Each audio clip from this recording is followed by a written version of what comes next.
देश में एक ऐसी प्रजाति का जन्म हो चुका है जिनका काम दिन भर ब्राह्मणों और सवर्णों के खिलाफ नफरत नफरत और सिर्फ नफरत परोसना है। इसके लिए न तथ्य देखेंगे न तर्क देखेंगे और अब तो अति हो गई है।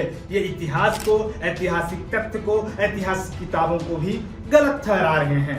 दोस्तों, आज का वीडियो आप अंतिम तक देखिएगा क्योंकि नालंदा विश्वविद्यालय और उसको जिस तरह से जला दिया गया था उसको लेकर यह वीडियो बेहद उपयोगी होने वाला है। आज इस वीडियो में हम सोशल मीडिया में चल रहे झूठ के पूरे नैरेटिव को पूरी तरह से निस्तनाबूद कर देंगे, उसे पूरी तरह से नष्ट कर देंगे।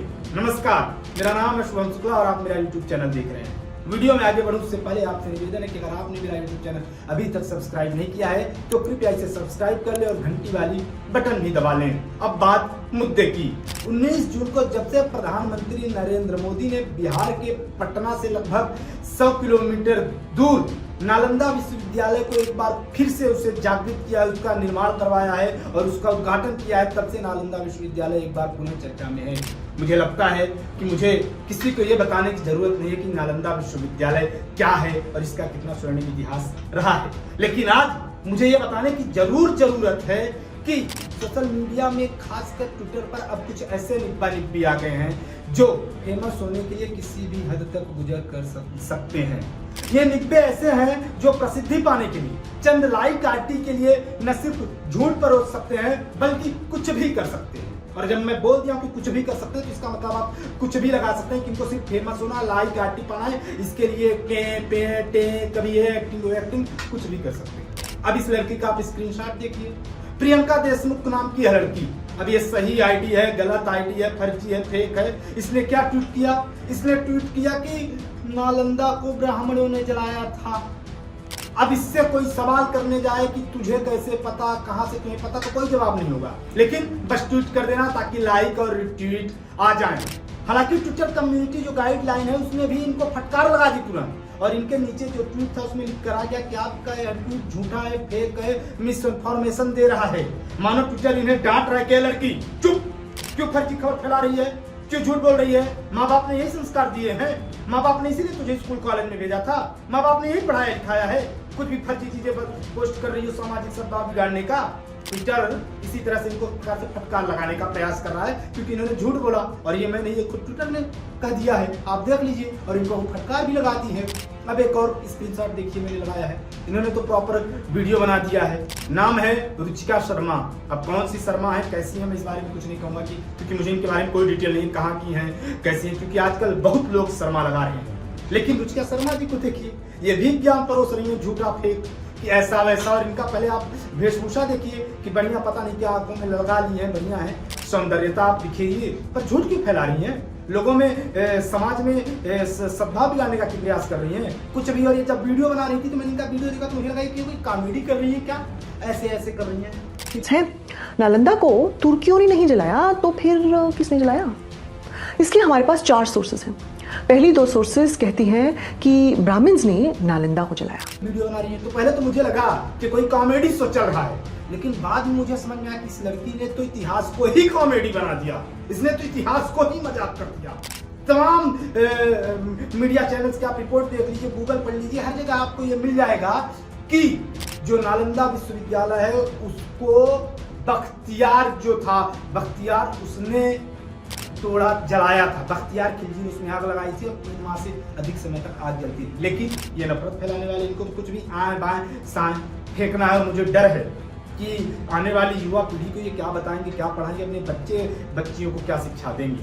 अब आइए थोड़ा सा ज्ञान की बात करते हैं और आपको तथ्य रखता हूँ, तर्क रखता हूँ और आपको बताता हूँ। ये तो आजकल गूगल का जमाना है, आप कहीं भी गूगल कर लीजिए और गूगल में सिर्फ इतना डालिए कि नालंदा विश्वविद्यालय को किसने जलाया था, आ जाएगा कि 1100 के सदी में बख्तियार खिलजी ने आग लगा दी थी, जिसके बाद 3 माह से अधिक समय तक नालंदा विश्वविद्यालय धू कर जलता रहा, जिसमें लाखों किताबें जलकर राख। अब मैं आपको बताता हूँ नालंदा विश्वविद्यालय का निर्माण किसने करवाया था और इसका क्या स्वर्णिम इतिहास रहा है। दरअसल नालंदा का पूरा नाम नालंदा महाविहार है। खुदाई में मिले अवशेषों से पता चलता है कि नालंदा में बुद्ध और विहार के समय से पहले भी इंसानी बसाहट हुआ करती थी। अब सवाल ये उठता है कि नालंदा विश्वविद्यालय का निर्माण किसने करवाया था। तो आपको बता दूं कि नालंदा विश्वविद्यालय का निर्माण गुप्त काल में हुआ था और गुप्त काल को भारत के स्वर्णिम इतिहास में यानी गोल्डन पीरियड भी कहा जाता है। नालंदा विश्वविद्यालय की स्थापना 427 ईस्वी में गुप्त वंश के शासक कुमार गुप्त प्रथम ने करवाया था। उसके बाद उनके उत्तराधिकारियों ने इसे सहेजने संवारने का काम किया और कहा जाता है कि 700 से अधिक सालों तक इसका अपना अस्तित्व रहा। यहाँ देश विदेशों से लोग पढ़ने आते थे। अभी हाल ही में जो आप ऑक्सफोर्ड और कैम्ब्रिज जैसी प्रसिद्ध विश्वविद्यालयों का नाम सुनते हैं, इससे भी पहले की थी हमारी नालंदा विश्वविद्यालय। तब गंगा सीधी बहती थी, तब भारत से लोग बाहर नहीं जाते थे पढ़ने, बल्कि विदेशों से लोग नालंदा विश्वविद्यालय में ज्ञान प्राप्त करने आते थे। कहा जाता है कि यहाँ की लाइब्रेरी में 90 लाख से अधिक किताबें थी। यहाँ लगभग 1500 शिक्षक पढ़ाते थे और करीबन 10,000 छात्र पढ़ा करते थे। कहा यह भी जाता है कि यहाँ जो चौकीदार हुआ करता था वो इतना पढ़ा लिखा हुआ करता था कि पहले राउंड में वो लोगों की इंटरव्यू लिया करते थे। यहाँ मात्र जो पेपर देने या इंटरव्यू देने आते थे उनमें से मात्र 20% छात्रों का एडमिशन होता था। आप समझ सकते हैं कि नालंदा विश्वविद्यालय का क्या स्वर्णिम इतिहास रहा है। यहाँ आपको चिकित्सा, आयुर्वेद और मनोविज्ञान से संबंधित कई वो पढ़ाए जाते थे, विषय पढ़ाए जाते थे। इसके साथ यहाँ बौद्ध को लेकर ज्ञान दिया जाता था। यहाँ धर्म, साहित्य, चिकित्सा पर ज्ञान दिया जाता था और ये चीज बख्तियार खिलजी को नागवार गुजरी थी। नालंदा विश्वविद्यालय में हिंदू, बौद्ध, ईसाई तीनों का वर्णन मिलता है, तीनों की उपयोगिता रही है। आपको ये जानकर हैरानी होगी और खुशी भी कि इसका निर्माण जिस व्यक्ति ने, जिस राजा ने करवाया था वो बेहद धर्म परायण थे।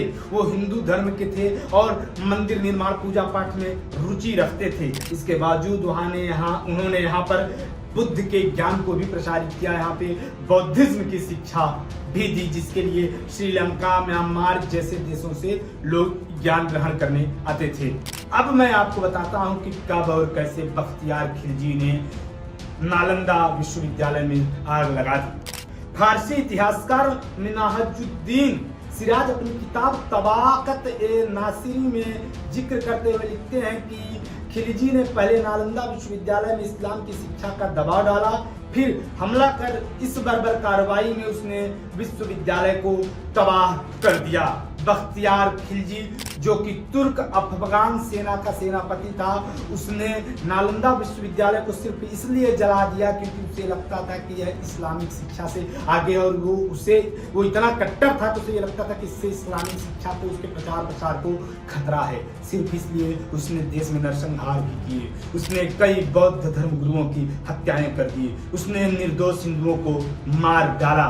उसने नालंदा विश्वविद्यालय में जब आग लगाई तो 3 महीने से ज्यादा तक यह विश्वविद्यालय जलता रहा, जिसे अब फिर एक बार भारत सरकार सहेजने संवारने का काम कर रही है। वीडियो को थोड़ा आगे बढ़ाते हुए आपको सिर्फ इतना और बता दूं कि जो लोग ये तर्क देते हैं कि इसे ब्राह्मणों ने जलाया, वो ये नाम नहीं बता पाते कि आखिर जिस ब्राह्मण ने जलाया उसका क्या नाम है। क्योंकि जिन इतिहासकार का मैंने आपको नाम बताया या गूगल में जो आपको आर्टिकल मिलेंगे उसमें स्पष्ट तौर से बख्तियार खिलजी नाम मिलेगा, लेकिन जो ब्राह्मणों पर आरोप लगाते हैं वो नाम नहीं बताते कि कौन से ब्राह्मणों ने जलाया था। लेकिन अगर उनसे आप थ्योरी पूछो तो खुद को वो बताते हैं कि मैं बहुत बड़ा वैज्ञानिक हूँ, मैं वैज्ञानिक पद्धति पर भरोसा रखता हूँ। लेकिन उनकी थ्योरी ये है कि 2 ब्राह्मण किसी बात से नाराज हो गए और उन 2 ब्राह्मणों ने प्रसिद्धि प्राप्त कर ली, और उस प्रसिद्धि का असर ये हुआ कि उन्होंने इस नालंदा विश्वविद्यालय को भस्म कर दिया। ये सच है, हमारे ऋषि मुनियों के पास ऐसी शक्तियां होती थी, लेकिन इनका दुरुपयोग कोई नहीं कर सकता था। तो या तो वो पहली बात अंधविश्वास पर भरोसा भी नहीं करते, और फिर अंधविश्वास के जरिए बता रहे कि नालंदा विश्वविद्यालय को ब्राह्मणों ने जला दिया था। दिलीप मंडल को आप जानते ही होंगे। दिलीप मंडल की विचारधारा से आप में से बहुत लोग सहमत नहीं होंगे, मैं खुद उनके विचारों से सहमत नहीं रहता, लेकिन यहाँ पर वो भी विज्ञान की बात कर रहे हैं, इतिहास की बात कर रहे हैं, सच्चाई की बात कर रहे हैं। रुचिका शर्मा ने जब झूठा वीडियो डाला किसे ब्राह्मणों ने जलाया था, तो दिलीप मंडल ने उनका करारा जवाब दिया। दिलीप मंडल ने उनको कोट कर लिखा कि आप झूठ बोल रही हैं, नालंदा विश्वविद्यालय को ब्राह्मणों ने नहीं जलाया, नालंदा विश्वविद्यालय को जलाने वाला बख्तियार खिलजी है। मैं बता देता हूं कि उन्होंने स्पष्ट लिखा क्या दिलीप मंडल ने लिखा कि आपकी इतिहास लेखन की विधि गलत है। नालंदा को जलाने का आरोप ब्राह्मणों पर लगाना इतिहास को सिर के बल खड़ा करने वाली बात है। अल्पसंख्यकवाद के चक्कर में सवर्ण वामपंथी इतिहासकार ये करते हैं। भारत में इतिहास लेखन पर उनका ही कब्जा है। बीजेपी के 10 साल में इतिहास मिथ्या लेखन में कुछ भी नहीं बदला है। आपने 2 तिब्बती सोर्स के आधार पर जो निष्कर्ष निकाला है वह संदिग्ध है। विस्तार से चर्चा फिर कभी, फिलहाल मेरे 2 बिंदु हैं। नालंदा पर बख्तियार खिलजी ने आक्रमण किया, तब वहां पाल राजवंश सेन वंश का शासन था। नालंदा और आसपास के इलाके पर कभी ब्राह्मणों का राज नहीं रहा। इससे पहले के 400 साल में यहाँ अधिकतर समय बौद्ध राजा रहे। पाल राजवंश भी बौद्धों का है। नालंदा को जलाने का आरोप आप ब्राह्मणों पर कैसे लगा रही हैं? बिना राजा की इच्छा के, राजा के धर्म के एक स्थल का विनाश करने का साहस किसे हो सकता है? दूसरा पॉइंट, मूर्तियों को तोड़ना या स्ट्रक्चर को नष्ट करना या ग्रंथों को जलाना ब्राह्मण विधि नहीं है। ये विधि आप जानती हैं कि किनकी है।